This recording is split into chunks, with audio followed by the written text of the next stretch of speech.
Wesh la team, j'espère que vous vous portez bien. Aujourd'hui on se retrouve pour une nouvelle vidéo. Comme vous l'avez vu dans le titre, on va parler de Booba et Caris. Je vais pas vous mentir la team, j'ai pas fait le mec ou quoi. Je voulais pas faire une vidéo sur ça à la base. À la base, je voulais faire une vidéo sur l'actualité et tout, etc. J'ai pas sélectionné d'actualité parce qu'il n'y en avait pas aujourd'hui forcément d'intéressantes. Je voulais vous faire un petit truc bien fun. Mais au final, je me suis rendu compte qu'il n'y a pas d'actualité et je vous avais proposé de faire une vidéo.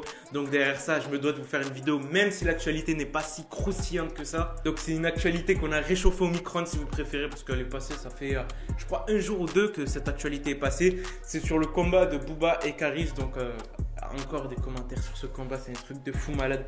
Même moi, je suis choqué. Donc oui la team, je tiens à m'excuser, j'aurais préféré faire une autre vidéo sur un autre thème, mais désolé franchement, j'étais pas chaud sur ça. J'aurais pu faire une vidéo sur le satanisme ou d'autres choses, mais franchement, j'étais pas trop aligné. Donc du coup, je vous fais une vidéo sur ça où je vais tout vous expliquer un peu de A à Z, comme d'habitude. Donc rappelez-vous, ça date d'il y a à peu près moins de 6 mois. Ce qui s'est passé, c'est que il y a eu le combat Booba-Caris, enfin qui n'a jamais eu lieu d'ailleurs, il n'y a pas eu de combat. Mais il y a eu une tension entre Booba et Caris qui était vraiment continue pendant un certain temps. On était vraiment dans une bulle où on entendait l'octogone à chaque réveil. Le matin, tu te réveilles, tu checkes l'actualité, tu vois ça, Caris a parlé de Booba, Booba a parlé de Caris, ainsi de suite. C'est vraiment un fil continu le bordel, c'était vraiment des enchaînements d'insultes et tout, etc. Enchaînement de vidéos, provocations et tout, etc. Même les gens ne comprenaient pas trop cette affaire, personne ne savait si ça allait aboutir ou pas. Tout le monde était chaud d'y participer, mais personne ne savait comment ça allait se passer, tout, etc. Enfin bref, beaucoup de paroles pour si peu de résultats à la fin. On peut comprendre parce qu'en fait ce qui s'est passé concrètement, c'est qu'au départ ça part d'une embrouille bidon, l'embrouille de Caris et Booba, on la connaît tous. Donc Caris en ce qui paraît qui aurait renié Booba qui s'est énervé, tout, etc. On capte ça, il n'y a pas de souci. Ensuite il y a eu la bagarre à Orly, élément déclencheur qui a lancé un peu tout. Et par la suite, ils ont été emprisonnés, ils ont payé des amendes et tout, etc. pour les dégâts causés. Mais derrière ça, ce qui s'est passé, c'est que à partir de ce moment-là, quelques mois plus tard, il s'est passé que Booba a proposé un octogone sans règles. Et ça s'est passé comme ça, tu vois. Au départ, octogone sans règles. Ensuite, ça s'est transformé en moi je gagne un kebab et toi garde les sous. Ensuite, on prend les sous nous deux. Ensuite, on fait des places et tout, etc. Enfin bref, il y a eu plein de clauses qui ont été ajoutées et tout, etc.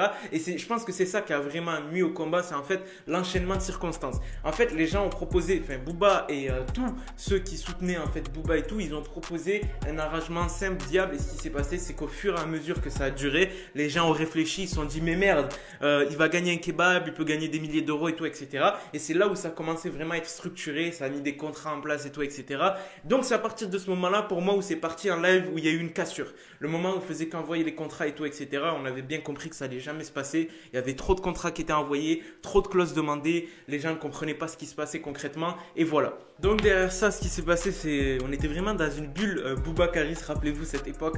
À chaque fois, il y avait une vidéo sur Booba Caris, tous les jours, il y avait quelque chose sur cette affaire, et franchement, ça devenait barbare au bout d'un moment. Même les gens, ils commençaient à se dire si le combat va se passer ou pas. Donc derrière moi, ce qui s'est passé, c'est que Booba a réagi et rétrospectivement, il s'est rendu compte que ça aurait pu être un truc de fou. Non mais vraiment, je vous parle vraiment, la team, ça aurait pu être un truc de fou. Dans le sens que c'est deux rappeurs français sur une cage, dans une cage, qui se battent pour un titre avec de l'argent en jeu, parce qu'il y avait beaucoup d'argent, je crois que c'était 1 demi-million ou 1 million, je ne me rappelle plus, pour celui qui gagne et tout, etc. Enfin bref, il y avait beaucoup d'argent en jeu, il y avait des places de disponibles et tout ça devait se passer, mais les circonstances ont fait que ça ne s'est pas passé et c'est sur ça que Booba a communiqué en disant qu'il était vraiment dégoûté de la réaction de Caris après avoir annulé tout ça, parce que rappelez-vous, Caris au bout d'un moment, et franchement je le comprends, ça lui est monté à la tête, combat, pas combat, combat, pas combat, contrat, pas contrat, il s'est dit bon, moi j'arrête, allez hop, stop. Bruxelli, ton ultimatum a expiré. Ça va faire 1 semaine que j'ai signé le contrat. T'as toujours pas signé. Tu parles chinois, tu te chies dessus, t'es une grosse salope. Sur ton contrat, il y a marqué Bruxelles, Suisse, etc. T'avais pas d'endroit. Tu m'as dit, je veux juste un grec et pas d'oseille. Je t'ai envoyé un contrat, tu le signes pas, tu parles chinois. T'es démasqué. La vérité passe par l'escalier. Toi, ça a mis 42 ans pour arriver au 42e étage. Et ouais, maintenant on sait tout. T'étais un gosse de riche, tu donnes rien à ta famille. T'es une salope bodybuildée. T'as fui à Miami. T'es piqué aux hormones. Ta tué, on se fait baiser pendant que t'es en showcase. T'es une grosse salope. Tu proposes des combats et après tu parles chinois. Tu parles tibétain. T'es une grosse salope. Voilà ce que tu es. Je veux plus jamais entendre parler de toi. T'as plus droit à la parole. Cherche-toi. Continue à faire le gangster sur internet, dans tes chansons. C'est tout ce que tu sais faire. T'es une grosse merde. Et une grosse salope. Donc voilà, Caris, très bonne réaction de sa part parce qu'il a mis stop à tout. Même si ça allait être intéressant, sachez-le que ça allait être un combat de fou malade.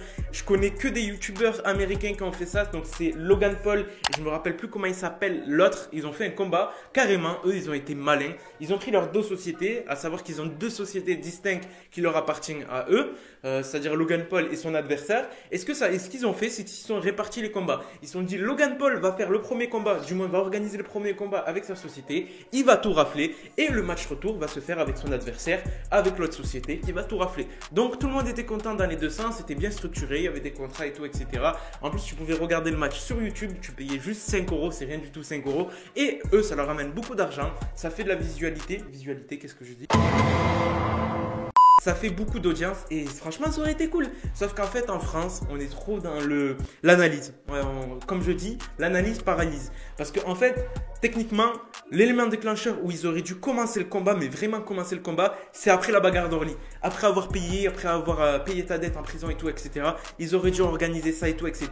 Mais bon, comme on sait, en France, en Suisse, etc. c'est pas les mêmes réglementations et c'est ça qui a fait ça. Et je pense pas qu'ils avaient forcément les mêmes contacts que Logan Paul et les autres comme ça. Parce que franchement, ça aurait été cool.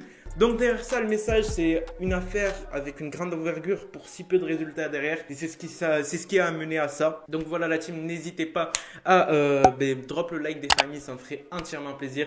Sur ce, c'était Moha, je vous laisse. Peace.